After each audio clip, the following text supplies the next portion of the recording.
Praise the Lord. सबसे पहले मैं परमेश्वर पिता को धन्यवाद अदा करना चाहता हूँ, क्योंकि फिर से एक और बार परमेश्वर के पवित्र वचन को साथ लेकर आप लोगों से मिलने के लिए प्रभु ने मुझे मौका दिया है। और मुझे सुनने वाले हर एक श्रोता को प्रभु यीशु मसीह के मधुर नाम में मैं अपना नमस्कार अदा करता हूँ। आज मेरे प्रचार का शीर्षक है, आप अपने को कोई हानि नहीं पहुंचाना है। आज संसार भर में लगभग सब लोग नाना प्रकार की परेशानियों से घिरे हुए हैं, जीवन से वे नाखुश हैं, लेकिन उनकी समस्याएं उनकी गलती या लापरवाही की उपज गई, यानी उन्होंने उनकी परेशानियों को बढ़ाते जा रहे। किसी ने ऐसे एक बार कहा, मनुष्य को 3 प्रकार के दुश्मन हैं। सबसे पहला दुश्मन जो बाहर के लोग होते हैं, जो हमसे कोई संबंध नहीं रखते, और दूसरा दुश्मन हमारे घर के अपने लोग होते हैं, और सबसे खतरनाक बड़ा दुश्मन हम खुद हैं। जब तक हम अपने को जीत नहीं पाते, खुद के ऊपर जय नहीं प्राप्त करते, तब तक हमारे जीवन अच्छा नहीं हो सकते, यानी शांति के साथ और आरामदायक जीवन हम बिता नहीं पाएंगे। और हमारे जीवन ठीक होने के लिए हमारी सोच को कंट्रोल करना, यानी परिवर्तित करना सबसे बड़ी बात होती है, क्योंकि हर एक कार्य सोच से शुरू होता है, फिर हमारे बातचीत फिर आखिर में वो कार्य में तब्दील हो जाते हैं। हम सब जानते हैं मनुष्य की सृष्टि परमेश्वर ने की। अपने सादृश्य और स्वरूप में परमेश्वर ने इंसान को बनाया। जैसे परमेश्वरत्व में, यानी गॉड हेड में 3 व्यक्तियां हैं, जैसे पिता, पुत्र एवं पवित्र आत्मा। तो मनुष्य भी एक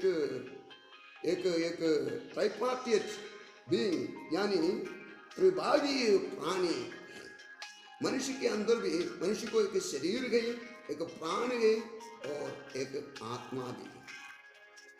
पाप करने से पहले आत्मा के नियंत्रण में प्राण यानी सोल और शरीर थे, लेकिन पाप करते आत्मा मर गई और प्राण यानी सोल शरीर को कंट्रोल करने लगा।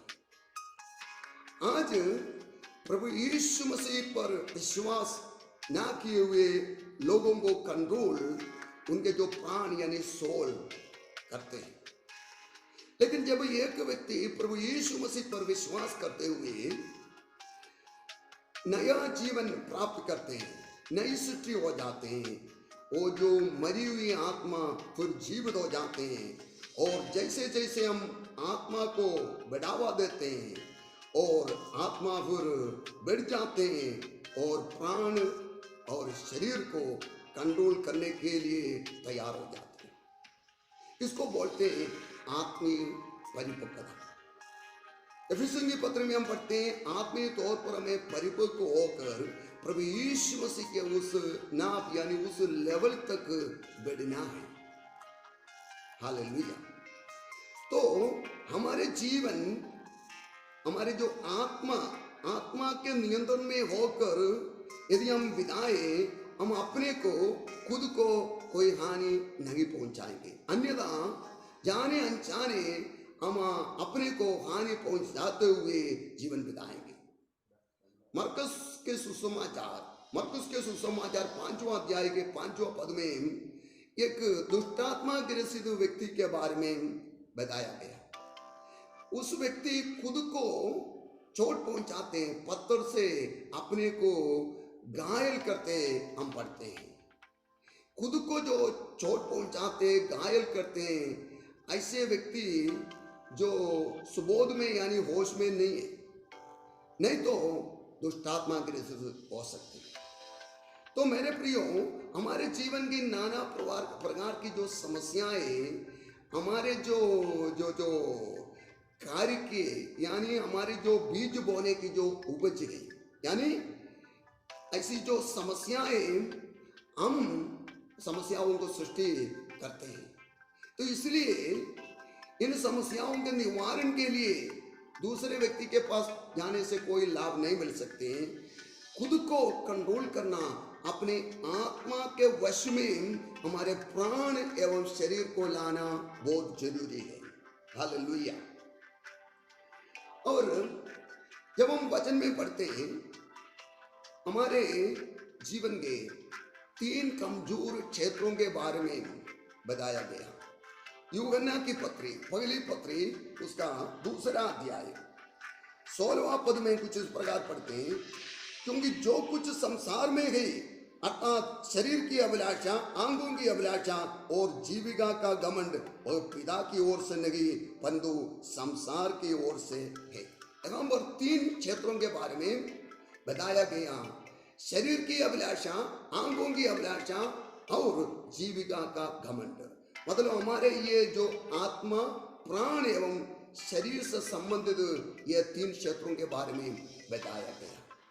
इन 3 क्षेत्रों को, जो कमजोर क्षेत्र है, इन क्षेत्रों को सुधारने के लिए, मजबूत करने के लिए त्रिएक परमेश्वर हमारे लिए हमेशा हमारे साथ है, हमारी मदद करने के लिए तैयार है।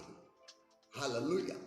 सबसे पहले हमारे जो शरीर की अभिलाषा, ये शरीर की अभिलाषा को हमें वश में करने के लिए पवित्रात्मा की मदद लेना बहुत जरूरी है।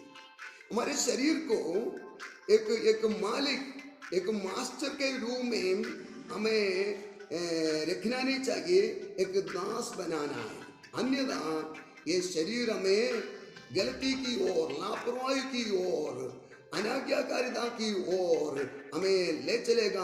आखिर में हम जैसे ये डूब मरने की अवस्था या अशांत होकर, जीवन से नाखुश होकर परेशान होने की संभावना ज्यादा है। तो इसलिए हमें क्या करना चाहिए? हमारे शरीर को दिन प्रतिदिन पवित्र आत्मा के अधीन कर पवित्र आत्मा की शक्ति सामर्थ्य से हमारे शरीर को वश में लाना बहुत जरूरी है।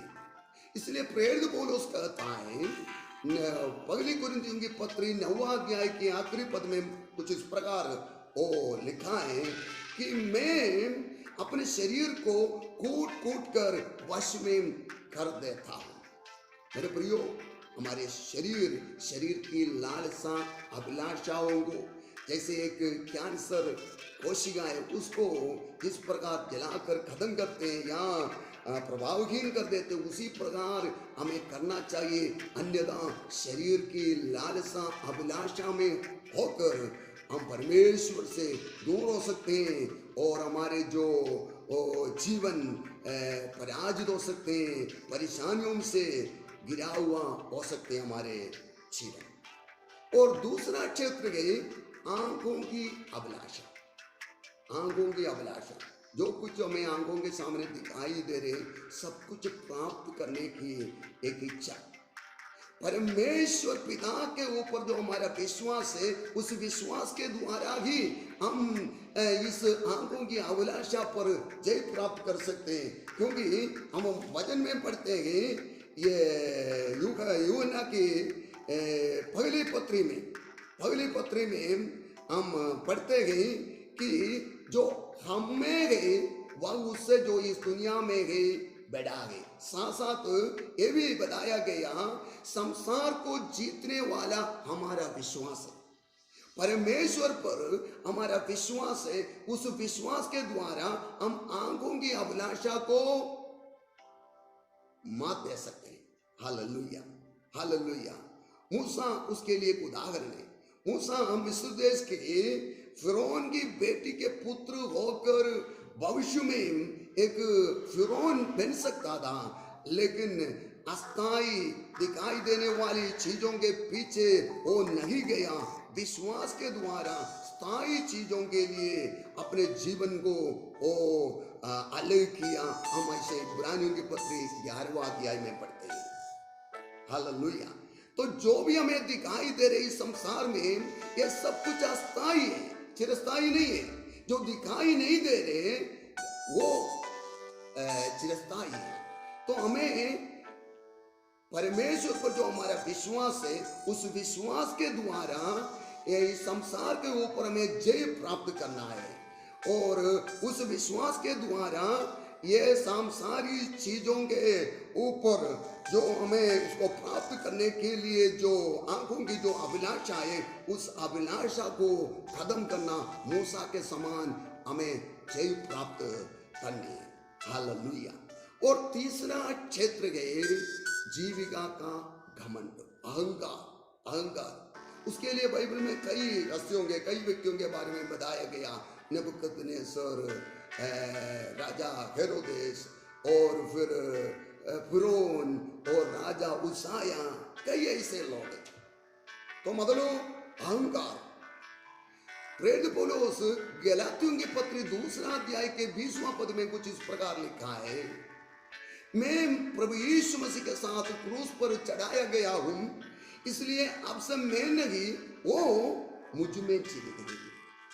इसका ये मतलब है आई शुड बिकम सी, मतलब मैं नहीं, वो जो सी क्राइस्ट वो मुझ में जीवित है। इसी प्रकार अपने जीवन को जो मतलब अहंकार को खत्म करना होगा, अन्यथा वो हम गिर सकते हैं। इसलिए हमारे जीवन को सुरक्षित रखने के लिए, हमेशा प्रभु में आनंदित और मगन होने के लिए हमें हमारी जो कमजोर क्षेत्रों को, जैसे बताया गया, शरीर की अभिलाषा, आंखों की अभिलाषा और जीविका का घमंड, इन तीनों क्षेत्रों को सुधारना होगा, मजबूत करना होगा। उसके लिए त्रिएक परमेश्वर, पिता परमेश्वर, पुत्र परमेश्वर, पवित्र आत्मा परमेश्वर हमारी मदद करने के लिए तैयार है। हालेलुया। इसलिए मुझे सुनने वाले प्रत्येक व्यक्ति से आत्मा से प्रेरित होकर मैं ये कहना चाहूंगा, आप एक पराजित जीवन जीने के लिए कोई जरूरत नहीं। परमेश्वर आपको विजयी बनाने में सक्षम है, वो विश्वासी होगे, वो परमेश्वर आपके साथ है। हालेलुया। इसलिए पुरानी बातों को भूल जाइए, आगे की ओर देखिए। परमेश्वर आपको विजयी बनाएंगे।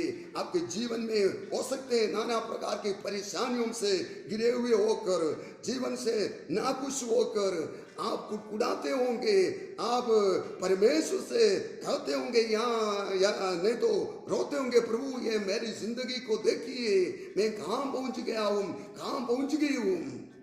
मेरे प्रियो, केवल परमेश्वर आपको आपके जीवन में परिवर्तन ला सकते हैं। आपके जो कमजोर क्षेत्रों को सुधार सकते हैं, सुधारने में मदद कर सकते हैं, और आप खुद के ऊपर जय प्राप्त कर सकते हैं। अपने शरीर को एक दास सेवक बनाकर एक विजयी आत्मिक जीवन इस संसार में बिता पाएंगे। Hallelujah, praise the Lord. मैं यहाँ समाप्त करना चाहूँगा। उससे पहले मैं खुद को नुकसान पहुंचाने वाली जो बातें कौन कौन सी है, उससे उन समस्याओं के ऊपर जय पाने के लिए क्या क्या उपाय वचन में परमेश्वर हमें दे रखे, इसके बारे में परमेश्वर चाहे तो अगले भाग में आप लोगों के साथ में वचन से बांधूंगा। तब तक प्रभु हम सबों को अपने विशाल पंखों तले सुरक्षित रखे और एक विजयी जीवन बिताने में प्रभु परमेश्वर हम सबों की सहायता करे। इन वचनों के द्वारा प्रभु में आशीष दे। धन्यवाद।